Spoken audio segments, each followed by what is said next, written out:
the Chi-Town experience on the flight.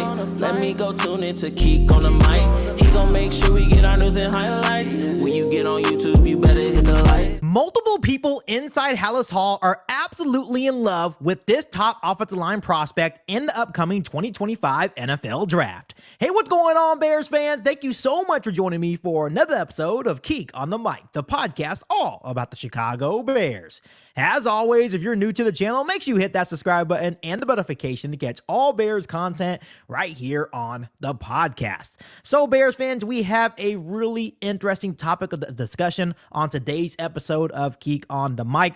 As we all know, the NFL scouting combine has come and gone, and now Ryan Poles, Ben Johnson, and the rest of the Chicago Bears organization can start creating a list of players that they are really interested in and really start creating their draft board. Of course, free agency opens up in a little over a week now, and obviously we know that the Chicago Bears have a clear plan in place, and that is building the trenches, meaning building the offensive line, especially the interior of the offensive line, and also building the defensive line as well. It should be all about building the trenches for Ryan Poles and the Chicago Bears this offseason. But now that the scouting combine has come and gone, what players are going to be high on Ryan Poles and the Chicago Bears draft board? We have talked about many different names right here on the podcast. Names like Will Campbell, Armand Membu out of Missouri, Gray Zabel, James Pierce, the edge rusher out of Tennessee, Mike Green, the edge rusher out of Marshall, Ashton Jeanty, even though he's not a trench guy, but Ashton Jeanty, the running back out of Boise State.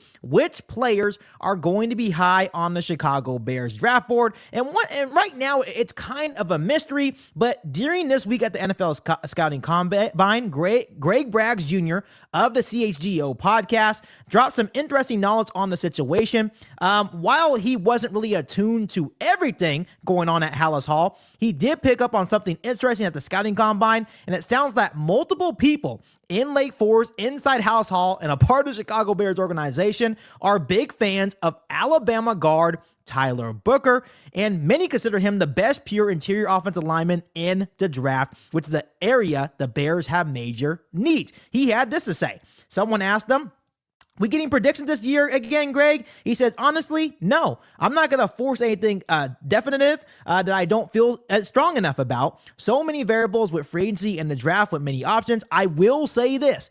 There are people in the organization that love Tyler Booker," and he also said the Arlington Heights smoke is very real. So we're not going to get into deep detail about the stadium news. Obviously, it's between Arlington Heights and downtown Chicago, but really what I want to focus on is that there's multiple people inside Halas Hall that love Tyler Booker. He didn't go in deep detail if that's Ryan Poles, Ben Johnson, Dan Rochar. It could be other people in the organization. But when you look at a guy like Tyler Booker, he fits what this new Chicago Bears staff prefers. First and foremost, when you look at Ben Johnson and new offensive line coach Dan Rochar, they seem to favor big, strong offensive linemen who have good fundamental skills. They don't necessarily have to be the best athletes, but these are guys that have that nasty edge to them. Guys that are really, really smart football players, and that's exactly what Tyler Booker out of Alabama is. If you're really putting on what they're looking for in an offensive lineman, Tyler Booker could be an obvious choice for the Chicago Bears. He is 6'4", 321 pounds with 34-inch arms and 11-inch hands. And when you look at his game out of Alabama, he is an absolute monster. Once again, a really good nasty streak in the run game. He has excellent power, often showcases his ability to displace people in the run game as well. And on top of that, he has a tremendous anchor in pass protection as well. And what really sold me about Tyler Booker at the NFL Scouting Combine is when he said, "You know what? I try to take the love out of football when I'm playing against other people." He's like, they may love football until they play against me. That is a type of people that we need on the offensive line. I've always said that Ryan Poles needs to focus on not really the best athletes, but guys that can not only run block and have that nasty mean streak and has no problems putting people's face masks in the dirt, but also can be a high-level pass protector as well. So we understand that Tyler Booker is not the best athlete out there. And to me, that is okay because he pass blocks at a high level and he run blocks at a high level. And if Ben Johnson really wants to mimic what he did in Detroit, Tyler Booker would be an outstanding pick for the Chicago Bears, right? The problem is here is taking a guard at number 10 overall in the 2025 NFL draft too high for Tyler Booker. It just depends on what you want. When you look at Tyler Booker, he is the best natural guard in this year's draft class. Of course, Chicago Bears can maybe look to trade down a little bit and still land a guy like Tyler Booker while collecting a couple second-round picks in this year's NFL draft and maybe next year's NFL draft as well. It just depends on what the Chicago Bears are looking for. But if Ben Johnson, Dan Rochar, and Ryan Poles are all in on a guy like Tyler Booker, and once again, he is rising up the draft boards, even though he is not a really good athlete, I think the Chicago Bears could possibly consider taking Tyler Booker at number 10 overall.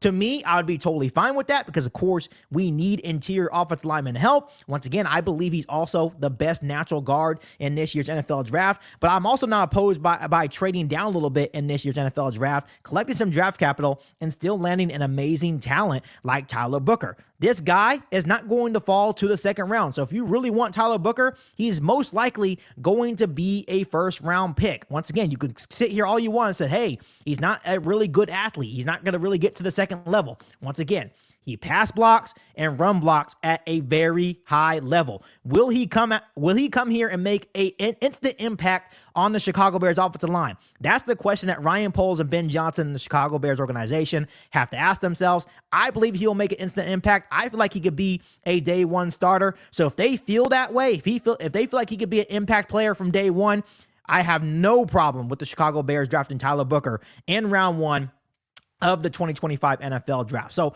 Bears fans, how do you feel about the little report that the Chicago Bears are in love with Alabama Tyler Booker? And let me know if you guys would be okay with the Bears selecting Tyler Booker in round 1 of the 2025 NFL draft.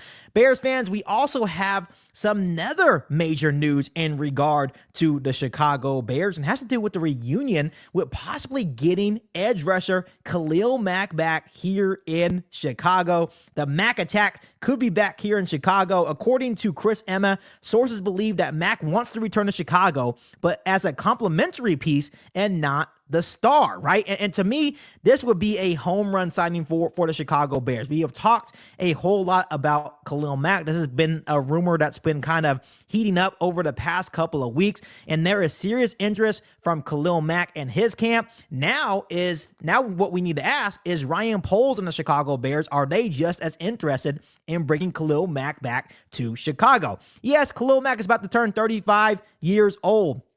But in the past 3 seasons with the Los Angeles Chargers, his production has been outstanding. He has played 16 plus games every single year, so he has shown the ability to be durable, which is what we didn't see in his last stint with the Chicago Bears. But over these past 3 years, he's been very durable for the Los Angeles Chargers. He's had 31 sacks, 193 total pressures, 39 tackles for losses, 9 forced fumbles, and he's also top 5 graded run defender via PFF. Once again, he is 34 years old, about to turn 35. But to me, if he just wants to be a complimentary piece, I think it makes a lot of sense for the Bears to sign Khalil Mack to a 1 to 2 year deal. You can still take an edge rusher in maybe the first or second round in the NFL draft this year. And of course, you still have Austin Booker on the roster as well. Khalil Mack would not only be productive and really help Montez Sweat have a true partner in crime on this defensive line, but he can also help mentor Austin Booker or any other young edge rusher that you decide to bring in or draft in the 2025 NFL draft. The only problem about bringing in Khalil Mack may be the money. Yes, the Chicago Bears have money to spend, but according to PFF, they project Khalil Mack's next contract to be $22.5 million per year. Maybe Khalil Mack takes a hometown discount since he doesn't want to be considered a star. He just wants to be a complimentary piece to what the Chicago Bears already have. In that case, Maybe he says, hey, I'll take $15 to $17 million per year, so 2 years, $34 million, $17 million per year.